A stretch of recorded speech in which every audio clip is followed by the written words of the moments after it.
The Republican presidential primary is heating up. Here's Lindsey Graham on Sean Hannity's program. You're going to see this combo quite a bit because, Hannity had access to Trump in a way that he probably doesn't have access to DeSantis.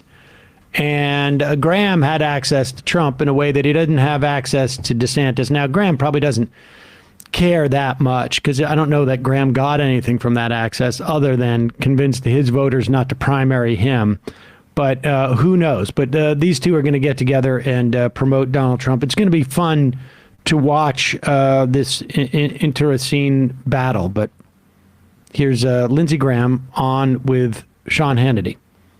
So you're with the president this weekend. He kicks off his campaign, gets your endorsement, gets the governor of South Carolina's endorsement. And what you said this weekend was, how many times have we heard we like Trump policies, but we want somebody new? And then you said there are no Trump policies without Donald Trump. It's interesting you asked that question because two potential contenders in this nominating process would be Nikki Haley and former Secretary of State Pompeo, people we both like. And I asked both of them the same question. What policy differences do you have with President Trump? Neither one of them really had an answer on any policy differences at all. It seems like the Trump agenda is the agenda for the entire Republican Party. So how will other candidates distinguish themselves against Donald Trump if they agree with his policies? I really don't know, but I do know this. We're lucky as a party to have Mike Pompeo, who was a terrific Secretary of State, Nikki Haley, a strong voice in the UN for American First Agenda, my buddy and love Tim Scott, right? We got Mike Pence, maybe the most decent guy to ever serve in the government, all talking about running for president. Here's why I'm with Trump. I know the downside of Trump, but let me tell you about the upside of Trump. There are no Trump policies without Donald Trump. You know why NATO gave $431 billion in defense spending increases? Because they thought that Trump really meant it when he said he was going to pull out.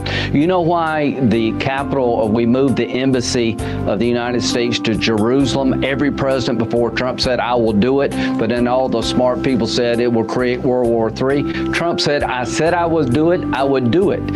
He is responsible for securing the border through his personal will.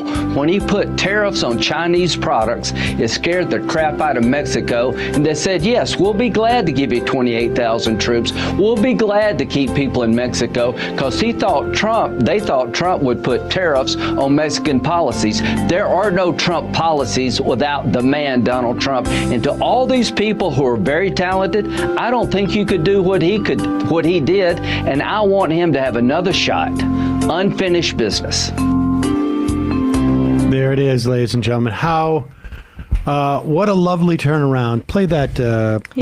Let's pull this up from 7 years ago at this point. So the end of 2015. Yes. Kind of in a similar time frame that we're in right now with, well, actually, no, it's earlier. Back when Lindsey still had a cell phone that wasn't getting blown up by Donald Trump announcing his phone number. Hearing what Donald Trump says. I'm disgusted. Well, I want to talk to the Trump supporters for a minute. I don't know who you are, and I don't know why you like this guy. I think what you like about him, he appears to be strong when the rest of us are weak. He's a very successful businessman, and he's going to make everything great. He's going to take all the problems of the world and put them in a box and make your life better. That's what he's selling. Here's what you're buying. He's a race-baiting, xenophobic, religious bigot. He doesn't represent my party. He doesn't represent the values that the men and women who wear the uniform are fighting for. I've been in the Air Force for 33 years. I retired this June. He's the ISIL Man of the Year, by the way. He just got back from Iraq a week ago this Monday. I know, we interviewed you live from... Okay, we don't need to hear any more of that. That stands out in my mind every time he's talking about Trump. You know what may have changed? He found out that Donald Trump, in fact, wasn't so bigoted, didn't have a problem with any of those people. That's what it was. I surprised you, didn't I? Yes, turns out I'm super woke. Super woke. And so that's why Lindsey has come around. It's like a rom-com situation. Start off as enemies, become friends in the end. That's right. But Lindsey just does. He's without a, he needs a guy to back up in the media like John McCain. So that's his role. I mean, he was very aggressive with Herschel Walker too. He loves being the cheerleader. So now he gets to be Trump's. There he goes.